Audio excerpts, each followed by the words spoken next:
ओम शांति 27/7/2024 महावाक्य। मिठा बाबा कहते मिठे बच्चे बाबा भली दयाशील एवं कल्याणकारी हुआ। बुद्धिमान तांकु कहाजिब जे निजे भी पुरुषार्थ करुथिबे एवं अन्य मानंकु मध्य कराउथिबे। आजिर प्रश्न, तुमे पिला माने निजर पाठपढ़ा आधार रे केउ चेकिंग करि पारिबो? तुमर पुरुषार्थ कौन? उत्तर, तुमे निजर पाठपढ़ा आधार रे चेकिंग करि पारिबो जे मु उत्तम पाठ करुछि ना मध्यम पाठ करुछि ना कनिष्ठ पाठ करुछि। सबुठारु उत्तम पाठ सेही मानकर कुहाजिबो जो माने अन्य मानकु मध्य उत्तम करुछंती, अर्थात सेवा करी ब्राह्मण मानकर वृद्धि करुछंती। तुमर मुख्य पुरुषार्थ हेला पुरुणा जोता अर्थात पुरुणा शरीर को त्याग करी नुआ जोता पिंधिबार। जेतेबेले आत्मा पवित्र होइजिब सेतेबेले ताकु नुआ अर्थात पवित्र जोता शरीर मिलिबो। ओम शांति। पिला माने दुई पटरु रोजगार करुछंती। गोटिए हेला जोगर यात्रा एवं अन्यटी हेला 84 जन्म चक्रर ज्ञानर स्मरण द्वारा रोजगार। एहाकु कुहाजाए डबल आमदानी। किंतु अज्ञान काଳରେ होइथाए अल्प काଳର क्षणस्थायी गोटिए पट आमदानी। तुमर एही जोगरूपी यात्रार रोजगार बहुत बड़ रोजगार। एहा द्वारा तुमर आयुष्य मध्य बड़ होइथाए। तुमे पवित्र मध्य होइथाओ एवं समस्त दुखरु मध्य तुमे मुक्त होई जाइथाओ। तेणु एहा बहुत बड़ आमदानी। सत्य जुगरे आयुष्य मध्य बड़ रहिबो। दुखर कौनसी नाम मध्य रहिबो नाही, काहेकि ना सेठारे रावण राज्य ही नाही।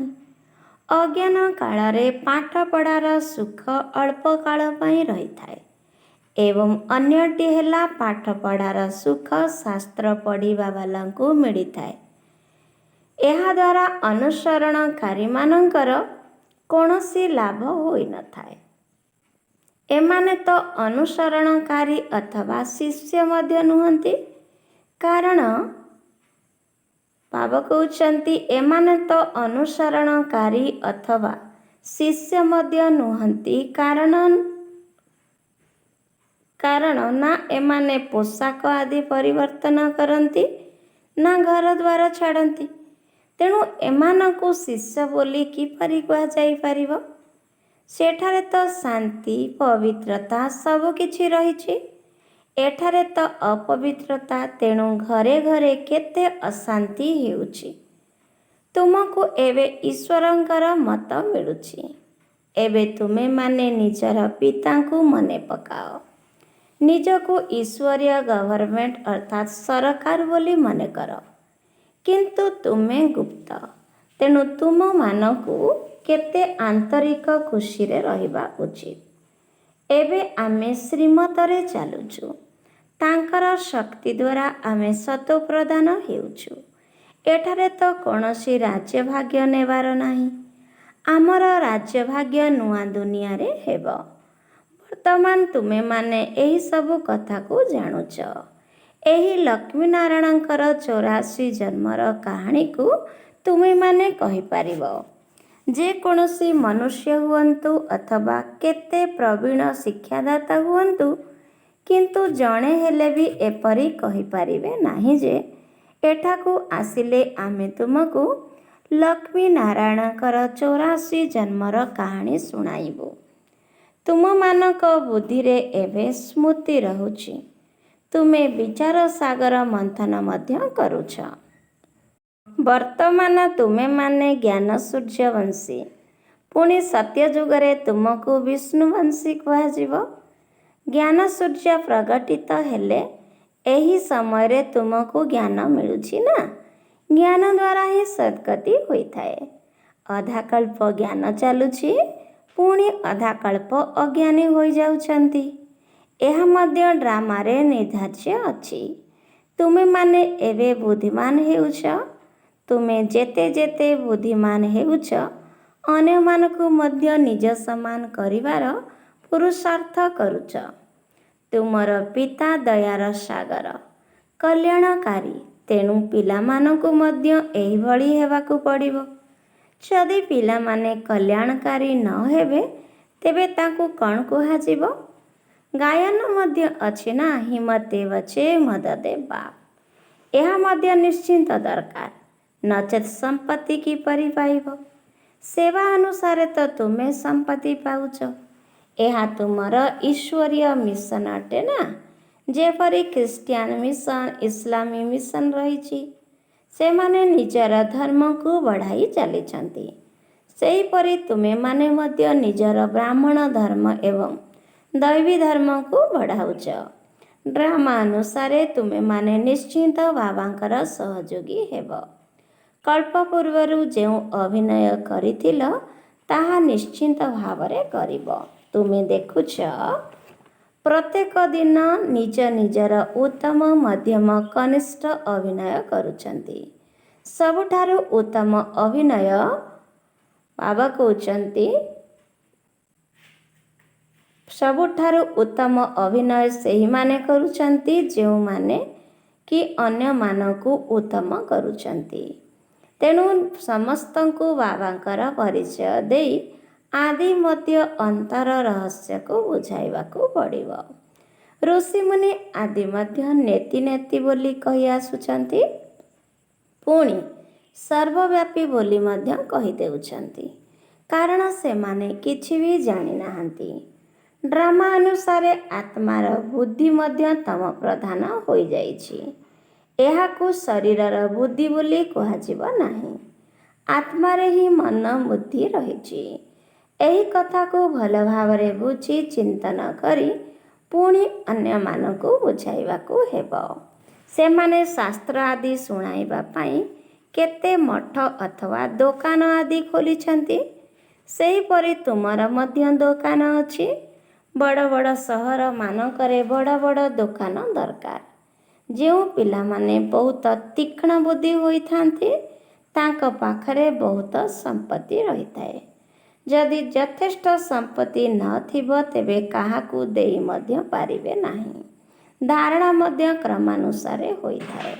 ତେଣୁ ପିଲାମାନଙ୍କୁ ଭଲ ଭାବରେ ଧାରଣ କରିବାକୁ ହେବ, ଯେପରି ଅନ୍ୟମାନଙ୍କୁ ବୁଝାଇ ପାରିବେ। ବାବାଙ୍କଠାରୁ ସମ୍ପତ୍ତି ନେବା ଏହା କୌଣସି ବଡ଼ କଥା ନୁହେଁ, ଗୋଟିଏ ସେକେଣ୍ଡର କଥା। ତୁମେ ଆତ୍ମାମାନେ ବାବାଙ୍କୁ ଜାଣିଗଲ, ତେଣୁ ବେହଦର ମାଲିକ ହୋଇଗଲ। ମାଲିକ ମଧ୍ୟ କ୍ରମାନୁସାରେ ଥାଆନ୍ତି। ସେଠାରେ ରାଜା ବି ମାଲିକ, ତ ପ୍ରଜାମାନେ ମଧ୍ୟ ନିଜକୁ ମାଲିକ ବୋଲି କହିବେ। ଏଠାରେ ମଧ୍ୟ ସମସ୍ତେ ଆମର ଭାରତ ବୋଲି କହୁଛନ୍ତି ନା। ତୁମେ ମଧ୍ୟ କହୁଛ, ଶ୍ରୀମତ ଆଧାରରେ ଆମେ ନିଜର ସ୍ୱର୍ଗ ସ୍ଥାପନ କରୁଛୁ। ସ୍ୱର୍ଗରେ ମଧ୍ୟ ରାଜଧାନୀ ଅଛି ଏବଂ ରାଜଧାନୀରେ ଅନେକ ପ୍ରକାରର ପଦ ମଧ୍ୟ ରହିଛି। ତେବେ ଉଚ୍ଚ ପଦ ପାଇବା ପାଇଁ ପୁରୁଷାର୍ଥ କରିବା ଦରକାର। ବାବା କହୁଛନ୍ତି, ତୁମେମାନେ ଏବେ ଯେତେ ପୁରୁଷାର୍ଥ କରିବ, ସେତେ ଉଚ୍ଚ ପଦ ପାଇବ। ତାହା ହିଁ କଳ୍ପ କଳ୍ପାନ୍ତର ଚାଲିବ। ପରୀକ୍ଷାରେ କାହାର ନମ୍ବର କମ୍ ହୋଇଗଲେ ହୃଦଘାତ ମଧ୍ୟ ହୋଇଯାଇଥାଏ। ଏହା ତ ବେହଦର କଥା। ଯଦି ପୁରା ପୁରୁଷାର୍ଥ ନ କରିବ, ତେବେ ହୃଦୟ ସିଂହାସନରେ ବସିପାରିବ ନାହିଁ। ପୁଣି ଦଣ୍ଡ ମଧ୍ୟ ଭୋଗ କରିବାକୁ ପଡ଼ିବ। ସେହି ସମୟରେ ତୁମେ ଆଉ କ'ଣ କିଛି କରିପାରିବ କି? କିଛି ବି ନୁହେଁ। ଆତ୍ମା କ'ଣ କରିବ? ଲୋକମାନେ ତ ଜୀବଘାତ କରୁଛନ୍ତି, ପାଣିରେ ବୁଡ଼ି ମରୁଛନ୍ତି, କିନ୍ତୁ ଏଥିରେ ଜୀବଘାତ ଆଦି କରିବାର କୌଣସି କଥା ନାହିଁ। ଆତ୍ମାକୁ ତ ହତ୍ୟା କରାଯାଇପାରିବ ନାହିଁ। ଏହା ତ ଅବିନାଶୀ। ବାକି ଶରୀରକୁ ହତ୍ୟା କରାଯାଇଥାଏ, ଯେଉଁଥିରେ ତୁମେ ଅଭିନୟ କରୁଛ। ଏବେ ତୁମେମାନେ ଶରୀର ରୂପୀ ପୁରୁଣା ଜୋତାକୁ ଛାଡ଼ି ନୂଆ ଦୈବୀ ଜୋତା ନେବା ପାଇଁ ପୁରୁଷାର୍ଥ କରୁଛ। ଏ କଥା କିଏ କହୁଛି? ଆତ୍ମା କହୁଛି। ଯେପରି ପିଲାମାନେ କହିଥାନ୍ତି ନା ମୋତେ ନୂଆ ପୋଷାକ ଦିଅ, ସେହିପରି ଆମ ଆତ୍ମାମାନଙ୍କୁ ମଧ୍ୟ ନୂଆ ପୋଷାକ ଦରକାର। ବାବା କହୁଛନ୍ତି ତୁମର ଆତ୍ମା ନୂଆ ହେଲେ ଶରୀର ମଧ୍ୟ ନୂଆ ଦରକାର, ତେବେ ଯାଇ ଶୋଭା ପାଇବ। ଆତ୍ମା ପବିତ୍ର ହେଲେ ପାଞ୍ଚ ତତ୍ଵ ମଧ୍ୟ ନୂଆ ହୋଇଯାଉଛି। ପାଞ୍ଚ ତତ୍ଵରେ ହିଁ ଶରୀର ଗଠନ ହୋଇଥାଏ। ଆତ୍ମା ସତ୍ଵ ପ୍ରଧାନ ହେଲେ ଶରୀର ମଧ୍ୟ ସତ୍ଵ ପ୍ରଧାନ ମିଳିଥାଏ। ଆତ୍ମା ତମ ପ୍ରଧାନ ହେଲେ ଶରୀର ମଧ୍ୟ ତମ ପ୍ରଧାନ ହୋଇଥାଏ। ଏବେ ସାରା ଦୁନିଆର ପିତୁଳା ଗୁଡ଼ିକ ତମ ପ୍ରଧାନ ହୋଇଯାଇଛି। ଦିନକୁ ଦିନ ନୂଆ ଦୁନିଆ ପୁରୁଣା ହେବାରେ ଲାଗିଛି, ପତିତ ହୋଇଯାଉଛି। ପ୍ରତ୍ୟେକ ଜିନିଷ ନୂଆରୁ ପୁରୁଣା ହୋଇଥାଏ। ପୁରୁଣା ଦୁନିଆକୁ କଳିଯୁଗ କୁହାଯାଉଛି। ବାକି ଏହି ସଙ୍ଗମ ଯୁଗ ବିଷୟରେ କେହି ବି ଜାଣିନାହାନ୍ତି। ତୁମେମାନେ ହିଁ ଜାଣିଛ ଯେ ଏହି ପୁରୁଣା ଦୁନିଆର ଏବେ ପରିବର୍ତ୍ତନ ହେବ। ଏବେ ବେହଦର ବାବା, ଯିଏକି ବାପା, ଶିକ୍ଷକ, ଗୁରୁ ଅଟନ୍ତି, ତାଙ୍କର ନିର୍ଦ୍ଦେଶ ହେଲା ସମସ୍ତେ ପବିତ୍ର ହୁଅ। କାମ ବିକାର ମହାଶତ୍ରୁ ଅଟେ, ଏହା ଉପରେ ବିଜୟ ପ୍ରାପ୍ତ କରି ଜଗତଜିତ ହୁଅ। ଜଗତଜିତ ଅର୍ଥାତ୍ ବିଷ୍ଣୁବଂଶୀ ହୁଅ। କଥା ଗୋଟିଏ, କିନ୍ତୁ ଏହି ଶବ୍ଦର ଅର୍ଥକୁ କେବଳ ତୁମେମାନେ ଜାଣିଛ। ପିଲାମାନେ ଜାଣିଛନ୍ତି ଆମର ଶିକ୍ଷାଦାତା ହେଲେ ବାବା। ପ୍ରଥମେ ତ ଏହି ନିଶ୍ଚୟ ପକ୍କା ହେବା ଦରକାର। ପିଲା ବଡ଼ ହେଲେ ବାପାଙ୍କୁ ମନେ ପକାଇବାକୁ ପଡ଼ିଥାଏ। ପୁଣି ଶିକ୍ଷକ ଏବଂ ଗୁରୁଙ୍କୁ ମନେ ପକାଇବାକୁ ପଡ଼ିଥାଏ। ଭିନ୍ନ ଭିନ୍ନ ସମୟରେ ମନେ ପକାଇବାକୁ ପଡ଼ିଥାଏ। ଏଠାରେ ତ ତୁମକୁ ତିନି ଜଣ ଏକତ୍ର ଗୋଟିଏ ସମୟରେ ମିଳିଛନ୍ତି। ପିତା, ଶିକ୍ଷକ, ଗୁରୁ ଜଣେ ହିଁ ଅଟନ୍ତି। ସନ୍ନ୍ୟାସୀମାନେ ତ ବାନପ୍ରସ୍ଥର ଅର୍ଥକୁ ମଧ୍ୟ ବୁଝୁନାହାନ୍ତି। ସେମାନେ ଭାବୁଛନ୍ତି ଆମକୁ ତ ବାନପ୍ରସ୍ଥ ନେବାର ଅଛି, ତେଣୁ ଗୁରୁ କରିବା ଦରକାର। 60 ବର୍ଷ ପରେ ଗୁରୁ କରିଥାନ୍ତି। ଏହି କାଇଦା ବର୍ତ୍ତମାନ ହିଁ ବାହାରିଛି। ବାବା କହୁଛନ୍ତି ବହୁତ ଜନ୍ମର ଅନ୍ତିମ ବାନପ୍ରସ୍ଥ ଅବସ୍ଥାରେ ମୁଁ ଏହାଙ୍କର ସଦ୍ଗୁରୁ ହେଉଛି। ବାବା ମଧ୍ୟ କହୁଛନ୍ତି ମୁଁ 60 ବର୍ଷ ପରେ ସଦ୍ଗୁରୁ କରିଛି, ଯେବେକି ନିର୍ବାଣ ଧାମ ଯିବାର ସମୟ ଆସୁଛି। ବାବା ଆସୁଛନ୍ତି ସମସ୍ତଙ୍କୁ ନିର୍ବାଣ ଧାମକୁ ନେଇଯିବା ପାଇଁ। ପ୍ରଥମେ ମୁକ୍ତିଧାମ ଯାଇ ପୁଣି ଅଭିନୟ କରିବା ପାଇଁ ଆସିବାକୁ ହେବ। ବାନପ୍ରସ୍ଥ ଅବସ୍ଥା ତ ଅନେକଙ୍କର ହେଉଛି, ପୁଣି ଗୁରୁ ମଧ୍ୟ କରୁଛନ୍ତି। ଆଜିକାଲି ତ ଛୋଟ ପିଲାଙ୍କର ମଧ୍ୟ ଗୁରୁ କରାଇ ଦେଉଛନ୍ତି, ଯାହାଦ୍ୱାରା ଗୁରୁଙ୍କୁ ଦକ୍ଷିଣା ମଧ୍ୟ ମିଳିଯାଉଛି। ଖ୍ରୀଷ୍ଟିଆନମାନେ ଛୋଟ ପିଲାଙ୍କୁ ଧର୍ମରେ ଅନ୍ତର୍ଭୁକ୍ତ କରିବା ପାଇଁ ପାଦ୍ରୀମାନଙ୍କ କୋଳକୁ ଟେକି ଦେଇଥାନ୍ତି। ସେମାନେ ଖ୍ରୀଷ୍ଟିଆନ କରାଇବା ପାଇଁ ତାଙ୍କ କୋଳକୁ ଦେଇଥାନ୍ତି, କିନ୍ତୁ ସେମାନେ କୌଣସି ନିର୍ବାଣ ଧାମକୁ ନେଇ ନଥାନ୍ତି। ଏହିସବୁର ରହସ୍ୟକୁ ବାବା ବୁଝାଉଛନ୍ତି।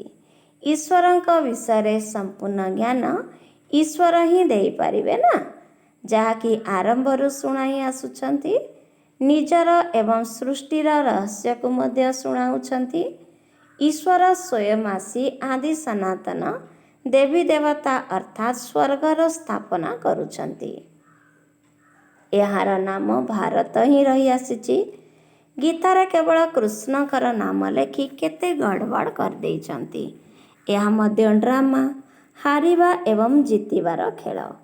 ଏଥିରେ କିପରି ହାରିବା ଏବଂ ଜିତିବା ହେଉଛି, ଏହା ବାବାଙ୍କ ବ୍ୟତୀତ କେହି କହିପାରିବେ ନାହିଁ। ଏହି ଲକ୍ଷ୍ମୀନାରାୟଣ ମଧ୍ୟ ଜାଣିନାହାନ୍ତି ଯେ ଆମକୁ ହାରିବାକୁ ପଡ଼ିବ। ଏ କଥା କେବଳ ତୁମେ ବ୍ରାହ୍ମଣମାନେ ହିଁ ଜାଣିଛ। ଶୂଦ୍ରମାନେ ମଧ୍ୟ ଜାଣିନାହାନ୍ତି।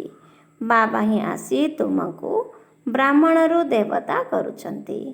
ହଂସର ଅର୍ଥ ବିଲକୁଲ ଅଲଗା ଏବଂ ଓମ୍ର ଅର୍ଥ ମଧ୍ୟ ଅଲଗା। ତୁମେମାନେ ଯଥାର୍ଥ ଅର୍ଥକୁ ନ ଜାଣି ଯାହା ଆସିଲା ତାହା କରିଦେଉଛନ୍ତି। ବାବା କହୁଛନ୍ତି ମନୁଷ୍ୟମାନେ ଯଥାର୍ଥ ଅର୍ଥକୁ ନ ଜାଣି ଯାହା ଆସିଲା ତାହା କହିଦେଉଛନ୍ତି। ଏବେ ତୁମେ ଜାଣୁଛ କିପରି ଆମେ ତଳକୁ ଖସି ଖସି ପୁଣି ଉପରକୁ ଚଢ଼ୁଛୁ। ଏହି ଜ୍ଞାନ ଏବେ ତୁମମାନଙ୍କୁ ମିଳୁଛି। ଡ୍ରାମା ଅନୁସାରେ ପୁଣି କଳ୍ପ ପରେ ବାବା ଏଠାକୁ ଆସି ଏହି ଜ୍ଞାନ ଦେବେ। ଯେତେ ବି ଧର୍ମସ୍ଥାପକ ଅଛନ୍ତି ସେମାନେ ପୁଣି ସମୟ ଅନୁସାରେ ଏଠାକୁ ଆସି ନିଜ ନିଜର ଧର୍ମ ସ୍ଥାପନ କରିବେ। ଏହାକୁ ପୁରୁଷାର୍ଥର କ୍ରମାନୁସାରେ ବୋଲି କୁହାଯାଇପାରିବ ନାହିଁ। ସମୟ କ୍ରମାନୁସାରେ ଆସି ନିଜ ନିଜର ଧର୍ମ ସ୍ଥାପନ କରିବେ। ଏ କଥା ଏକମାତ୍ର ବାବା ହିଁ ବୁଝାଉଛନ୍ତି। ମୁଁ କିପରି ବ୍ରାହ୍ମଣ ପୁଣି ସୂର୍ଯ୍ୟବଂଶୀ ଚନ୍ଦ୍ରବଂଶୀ ବଂଶାବଳୀ ସ୍ଥାପନ କରୁଛି। ଏବେ ତୁମେମାନେ ହେଉଛ ଜ୍ଞାନ ସୂର୍ଯ୍ୟବଂଶୀ ପୁଣି ବିଷ୍ଣୁବଂଶୀ ହେବ। ଏହିସବୁ କଥାକୁ ବହୁତ ସାବଧାନତାର ସହିତ ଲେଖିବାକୁ ପଡ଼ିବ, ଯେପରି କେହି ଭୁଲ ବାହାର କରିପାରିବେ ନାହିଁ। ତୁମେମାନେ ଜାଣିଛ ଏହି ଜ୍ଞାନର ଗୋଟିଏ ଗୋଟିଏ ମହାବାକ୍ୟ ରତ୍ନ ହୀରା ସମାନ ଅଟେ। ତେଣୁ ଅନ୍ୟମାନଙ୍କୁ ବୁଝାଇବା ପାଇଁ ପିଲାମାନଙ୍କ ପାଖରେ ତୀକ୍ଷ୍ଣ ବୁଦ୍ଧି ଥିବା ଦରକାର। କୌଣସି ଶବ୍ଦ ଯଦି ଭୁଲରେ ବାହାରିଗଲା ତେବେ ତୁରନ୍ତ ଠିକ୍ କରି ବୁଝାଇବା ଉଚିତ। ସବୁଠାରୁ ବଡ଼ ଭୁଲ ହେଲା ବାବାଙ୍କୁ ଭୁଲିଯିବା। ବାବା ନିର୍ଦ୍ଦେଶ ଦେଉଛନ୍ତି, ମୋତେ ମନେ ପକାଅ। ଏ କଥାକୁ ଭୁଲିବା ଉଚିତ ନୁହେଁ। ବାବା କହୁଛନ୍ତି, ତୁମେମାନେ ମୋର ବହୁତ ପୁରୁଣା ପ୍ରେମିକା। ତୁମ ସମସ୍ତଙ୍କର ମୁଁ ଜଣେ ପ୍ରେମିକ। ଦୁନିଆରେ ତ ପରସ୍ପରର ଚେହେରା ଦେଖି ପ୍ରେମିକ ପ୍ରେମିକା ହୋଇଥାନ୍ତି। ଏଠାରେ ତ ଜଣେ ପ୍ରେମିକ ଅଛନ୍ତି, ତେଣୁ ସିଏ ଜଣେ ମାତ୍ର କେତେ ପ୍ରେମିକାକୁ ମନେ ପକାଇବେ? ଅନେକ ଜଣକୁ ମନେ ପକାଇବା ସହଜ, କିନ୍ତୁ ଜଣେ ଅନ୍ୟ ଜଣକୁ କିପରି ମନେ ବାବା କହୁଛନ୍ତି, ଜଣେ ଅନ୍ୟ ଜଣକୁ ମନେ ପକାଇବା ସହଜ, କିନ୍ତୁ ଜଣେ ଅନେକକୁ କିପରି ମନେ ପକାଇ ପାରିବେ? ବାବାଙ୍କୁ କହୁଛନ୍ତି, ବାବା ଆମେ ଆପଣଙ୍କୁ ମନେ ପକାଉଛୁ, କିନ୍ତୁ ଆପଣ ଆମକୁ ମନେ ପକାଉଛନ୍ତି? ବାବା କହୁଛନ୍ତି, ଆରେ ତୁମକୁ ମୋତେ ମନେ ପକାଇବାକୁ ହେବ, କାରଣ ପତିତରୁ ପବିତ୍ର ତୁମେ ହେବ ନା। ମୁଁ କ'ଣ ପତିତ ଯେ ମୁଁ ମନେ ପକାଇବି? ତୁମର କାମ ହେଲା ମୋତେ ମନେ ପକାଇବା, କାହିଁକି ନା ତୁମକୁ ପବିତ୍ର ହେବାର ଅଛି। ଯିଏ ଯେତେ ମନେ ପକାଇଥାନ୍ତି, ଯେତେ ଭଲ ଭାବରେ ସେବା କରିଥାନ୍ତି, ତାଙ୍କର ଧାରଣା ମଧ୍ୟ ସେହିପରି ହୋଇଥାଏ। କିନ୍ତୁ ଯୋଗର ଯାତ୍ରା ବହୁତ କଷ୍ଟସାଧ୍ୟ, ସେଥିପାଇଁ ହିଁ ଯୁଦ୍ଧ ଚାଲୁଛି। ବାକି ଏହିପରି ନୁହେଁ ଯେ 84 ଜନ୍ମର ଚକ୍ରକୁ ତୁମେ ଭୁଲିଯିବ। ଏହି କାନ ତୁମର ସୁନାର ପାତ୍ର ହେବା ଦରକାର। ଯେତେ ତୁମେ ମନେ ପକାଇବ ସେତେ ଧାରଣା ଭଲ ହେବ। ଏହାଦ୍ୱାରା ତୁମକୁ ଶକ୍ତି ମିଳିବ। ସେଥିପାଇଁ କହୁଛନ୍ତି ଯୋଗର ଧାରଣା ଦରକାର। ଜ୍ଞାନ ଦ୍ୱାରା ରୋଜଗାର ହୋଇଥାଏ। ଯୋଗ ଦ୍ୱାରା କ୍ରମାନୁସାରେ ସର୍ବଶକ୍ତି ମିଳିଥାଏ। ତରବାରୀରେ ମଧ୍ୟ କ୍ରମାନୁସାରେ ଧାର ରହିଥାଏ। ତାହା ତ ହେଲା ସ୍ଥୂଳ କଥା। ବାବା କହୁଛନ୍ତି, ଏକମାତ୍ର ମୂଳ କଥା ହେଲା ଅଲପକୁ ମନେ ପକାଅ। ଦୁନିଆର ବିନାଶ ପାଇଁ ଏକମାତ୍ର ଆଣବିକ ବୋମା ରହିବ, ଆଉ କିଛି ଦରକାର ନାହିଁ। ଏଥିରେ ନା ସେନା ଦରକାର ନା କ୍ୟାପ୍ଟେନ୍। ଆଜିକାଲି ତ ଏଭଳି ବୋମା ତିଆରି କରୁଛନ୍ତି, ଗୋଟିଏ ସ୍ଥାନରେ ବସି ପକାଇ ପାରିବେ। ତୁମେ ଏଠାରେ ବସି ବସି ରାଜ୍ୟ ନେଉଛ, ସେମାନେ ସେଠାରେ ବସି ସମସ୍ତଙ୍କର ବିନାଶ କରିବେ। ତୁମର ଜ୍ଞାନ ଏବଂ ଯୋଗ ସେମାନଙ୍କର ମୃତ୍ୟୁର ସାମଗ୍ରୀ ସମାନ ହୋଇଯାଉଛି। ଏହା ମଧ୍ୟ ଏକ ଖେଳ। ଏଠାରେ ସମସ୍ତେ ଅଭିନେତା ଅଟନ୍ତି ନା। ବର୍ତ୍ତମାନ ନାଟକ ପୁରା ହେଉଛି। ବାବା ହିଁ ଆସି ନିଜର ଏବଂ ରଚନାର ଆଦି ମଧ୍ୟ ଅନ୍ତର ପରିଚୟ ଦେଉଛନ୍ତି। ଏବେ ବାବା କହୁଛନ୍ତି, ତୁମେ ବ୍ୟର୍ଥ କଥା ଶୁଣ ନାହିଁ। ସେଥିପାଇଁ କହୁଛନ୍ତି ଖରାପ କଥା ଶୁଣ ନାହିଁ। ଏହାର ଚିତ୍ର ମଧ୍ୟ ତିଆରି କରାଯାଇଛି। ଆଗରୁ ମାଙ୍କଡ଼ର ଚିତ୍ର ତିଆରି କରୁଥିଲେ, ଏବେ ମନୁଷ୍ୟମାନଙ୍କର କରୁଛନ୍ତି। କାହିଁକି ନା ଚେହେରା ମନୁଷ୍ୟର ହେଲେ ମଧ୍ୟ ଚରିତ୍ର ମାଙ୍କଡ଼ ସଦୃଶ୍ୟ ହୋଇଯାଇଛି। ସେଥିପାଇଁ ମାଙ୍କଡ଼ ସହିତ ତୁଳନା କରୁଛନ୍ତି। ଏବେ ତୁମେ କାହାର ସେନା ଅଟ? ଶିବ ବାବାଙ୍କର ନା। ବାବା ମାଙ୍କଡ଼ରୁ ତୁମକୁ ମନ୍ଦିର ଯୋଗ୍ୟ କରୁଛନ୍ତି। କେଉଁ କଥାକୁ କେଉଁଠିକୁ ନେଇଯାଇଛନ୍ତି। ମାଙ୍କଡ଼ କ'ଣ ପୋଲ ତିଆରି କରିପାରିବେ କି? ଏସବୁ ହେଲା ଦୃଷ୍ଟାନ୍ତ। କେବେ ଯଦି କେହି ପଚାରନ୍ତି ତୁମେ କ'ଣ ଶାସ୍ତ୍ରକୁ ମାନୁଛ? ତେବେ କୁହ ବା, ଏପରି କିଏ ଥିବ ଯିଏକି ଶାସ୍ତ୍ରକୁ ମାନୁନଥିବ? ଆମେ ତ ସବୁଠାରୁ ଅଧିକ ମାନୁଛୁ। ତୁମେ ମଧ୍ୟ ସେତିକି ପଢ଼ୁନାହଁ ଯେତିକି ଆମେ ପଢ଼ୁଛୁ। ଅଧାକଳ୍ପ ହେବ ଆମେ ପଢ଼ି ଆସିଛୁ। ସ୍ୱର୍ଗରେ ଶାସ୍ତ୍ର କିମ୍ବା ଭକ୍ତିର କୌଣସି ଜିନିଷ ରହିବ ନାହିଁ। ଏ କଥା କେତେ ସହଜ କରି ବାବା ବୁଝାଉଛନ୍ତି। ତଥାପି ନିଜ ସମାନ କରିପାରୁନାହାନ୍ତି। ନିଜ ପିଲାମାନଙ୍କର ବନ୍ଧନ ହେତୁ କେଉଁଆଡ଼ୁ ବାହାରି ପାରୁନାହାନ୍ତି। ଏଠାକୁ ବାବା କହୁଛନ୍ତି ଏହାକୁ ମଧ୍ୟ ଡ୍ରାମା ହିଁ କୁହାଯିବ। ବାବା କହୁଛନ୍ତି ଗୋଟିଏ ସପ୍ତାହ ଅଥବା 15 ଦିନରେ କୋର୍ସ କରି ପୁଣି ନିଜ ସମାନ କରିବାରେ ଲାଗିଯିବା ଉଚିତ। ଯେଉଁ ସବୁ ବଡ଼ ବଡ଼ ସହର ଅଥବା ରାଜଧାନୀ ଅଛି ସେଠାରେ ପ୍ରଦର୍ଶନୀ ଲଗାଇବା ଉଚିତ। ତେବେ ଯାଇ ଆୱାଜ ହେବ ବା ପ୍ରଚାର ହେବ। ବଡ଼ ଲୋକଙ୍କ ବିନା କିଛି ଆୱାଜ ବାହାରି ପାରିବ ନାହିଁ। ଭଲ ଭାବରେ ପ୍ରଦର୍ଶନୀ କର, ତେବେ ବହୁତ ଆସିବେ। ତୁମକୁ ବାବାଙ୍କର ନିର୍ଦ୍ଦେଶ ମିଳୁଛି ନା?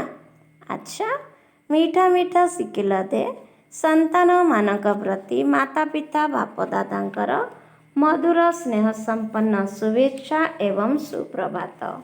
ଆତ୍ମିକ ପିତାଙ୍କର ଆତ୍ମିକ ସନ୍ତାନମାନଙ୍କୁ ନମସ୍ତେ।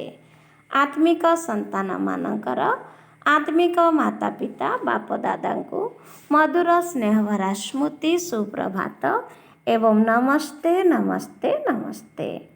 ଧାରଣା ପାଇଁ ମୁଖ୍ୟ ସାରାଂଶ।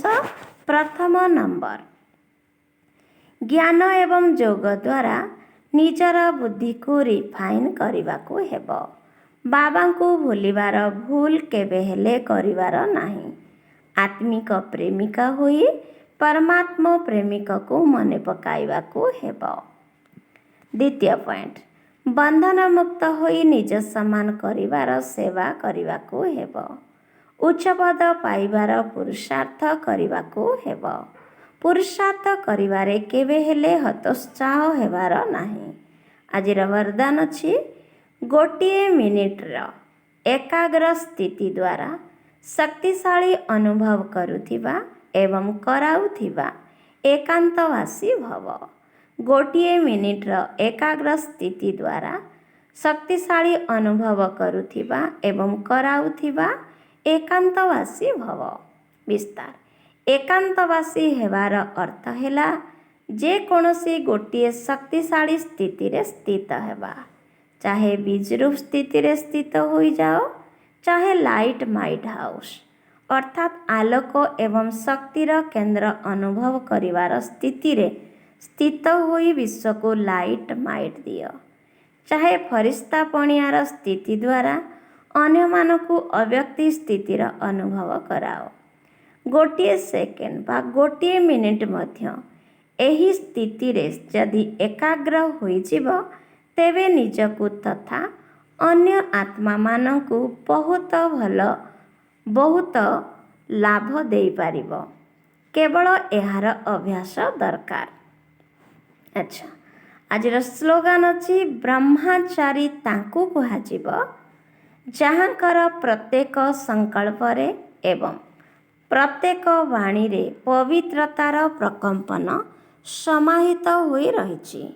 ବ୍ରହ୍ମଚାରୀ ତାଙ୍କୁ କୁହାଯିବ ଯାହାଙ୍କର ପ୍ରତ୍ୟେକ ସଂକଳ୍ପରେ ଏବଂ ପ୍ରତ୍ୟେକ ବାଣୀରେ ପବିତ୍ରତାର ପ୍ରକମ୍ପନ ସମାହିତ ହୋଇ ରହିଛି। ଆଚ୍ଛା, ଓମ୍ ଶାନ୍ତି।